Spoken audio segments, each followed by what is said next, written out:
Assalamualaikum warahmatullahi wabarakatuh. Nama saya Muhammad Raihan Akbar dari kelas 10 MIPA 1. Saya setuju dengan mosi tersebut. Penghapusan jurusan IPA dan IPS di kurikulum 2022 atau kurikulum prototipe adalah keputusan yang sangat tepat. Disebutkan dalam Kamus Besar Bahasa Indonesia atau yang disingkat KBBI, kurikulum adalah perangkat mata pelajaran yang diajarkan pada lembaga pendidikan dan atau perangkat mata kuliah mengenai bidang keahlian khusus. Sedangkan prototipe adalah rupa yang pertama atau rupa awal atau standar ukuran dari sebuah entitas. Kurikulum ini merupakan kelanjutan dari kebijakan pembelajaran sebagai respon dari pandemi COVID-19. Kurikulum prototipe merupakan kurikulum berbasis kompetensi untuk mendukung pemulihan pembelajaran dengan menerapkan pembelajaran berbasis proyek atau project-based learning untuk mendukung pengembangan karakter sesuai dengan profil pelajar Pancasila. Penerapan kurikulum prototipe ini nantinya akan dilaksanakan di jenjang pendidikan TK, SD, SMP, dan SMA atau SMK. Di jenjang SMA, adanya penghilangan penjurusan IPA dan IPS. Sebagai gantinya, siswa kelas 10 akan mengikuti mata pelajaran yang sama dengan SMP. Sementara kelas 11 dan 12 bisa memilih kombinasi mata pelajaran sesuai dengan kebutuhan, kemampuan, dan cita-citanya. Di dalam perubahan tersebut, pemerintah akan menghilangkan sekat yang terjadi antara kelas IPA dan IPS. Kebijakan tersebut merupakan suatu langkah yang revolusioner. Sistem penjurusan di SMA selama ini justru menimbulkan berbagai macam stigma negatif yang mencoreng dunia pendidikan, seperti adanya kesan superior di jurusan tertentu. Seperti yang diketahui, jurusan IPA selama ini selalu dianggap superior. Banyak orang tua yang meyakini bahwa jika anaknya menyandang status sebagai anak IPA, maka kesuksesan mereka lebih terjamin daripada jurusan lain seperti IPS. Jadi, dengan adanya kebijakan penghapusan sekat jurusan, stigma tersebut akan menghilang.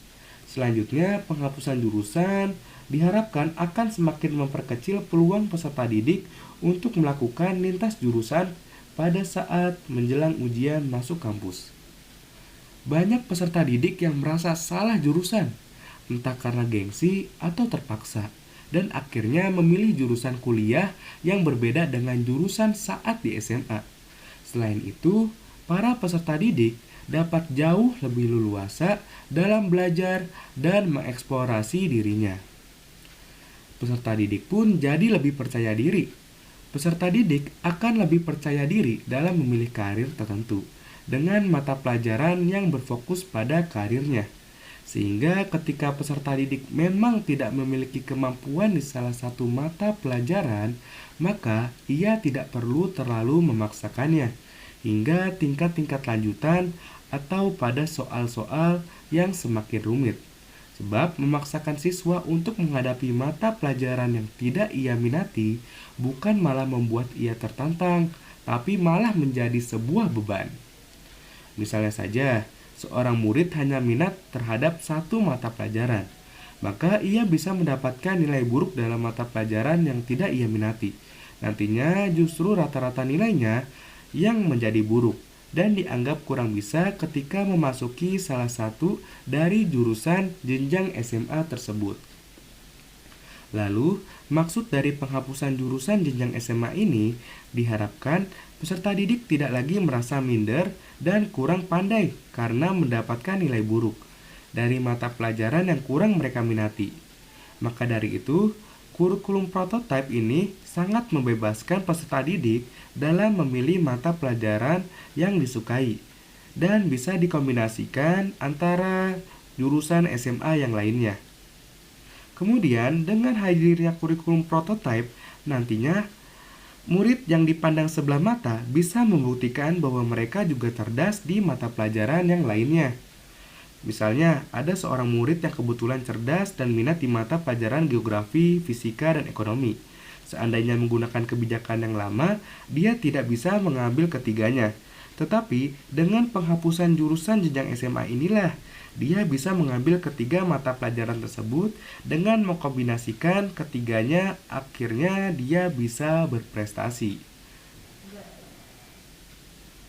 Kesimpulannya, tantangan dunia pendidikan semakin bertambah kuat. Kurikulum pendidikan dahulu banyak yang sudah tidak sesuai lagi dengan perkembangan zaman terbaru yang ada. Oleh sebab itu, pemerintah lewat Kemendikbud mengeluarkan kurikulum terbaru SMA tahun 2022 untuk menghadapi tantangan zaman tersebut yang berubah sangat cepat. Hal tersebut tentunya agar membuat sistem pendidikan di Indonesia dapat lebih maju dan berkualitas lebih baik, serta berjalan maksimal dalam menghasilkan peserta didik yang cerdas dan berkarakter. Lembaga pendidikan yang ada di Indonesia pun harus turut menyesuaikan dengan perkembangan zaman yang ada, yakni berusaha untuk memberikan layanan pendidikan yang terbaik kepada para peserta didik agar kualitas lulusan dapat bersaing secara sehat dalam level nasional dan internasional, serta dapat memenangkan persaingan yang ketat saat ini. Salah satu bentuk wujudnya dengan menghadirkan kurikulum 2022 atau kurikulum prototipe yang sesuai kebutuhan dan perkembangan zaman terkini. Jadi, bisa dikatakan kurikulum prototipe atau kurikulum 2022 ini adalah pembelajaran yang tidak hanya bertumpu pada target materi, namun pembelajaran berbasis proyek atau project based learning dengan menitik beratkan pada materi yang lebih esensial. Pembelajaran menjadi lebih baik dengan meningkatnya karakter siswa. Potensi siswa bisa lebih tergali dengan berbagai kesempatan belajar yang menyenangkan. Dengan berjuta harapan, learning loss dapat dicegah sebagai dampak COVID-19 yang berkelanjutan.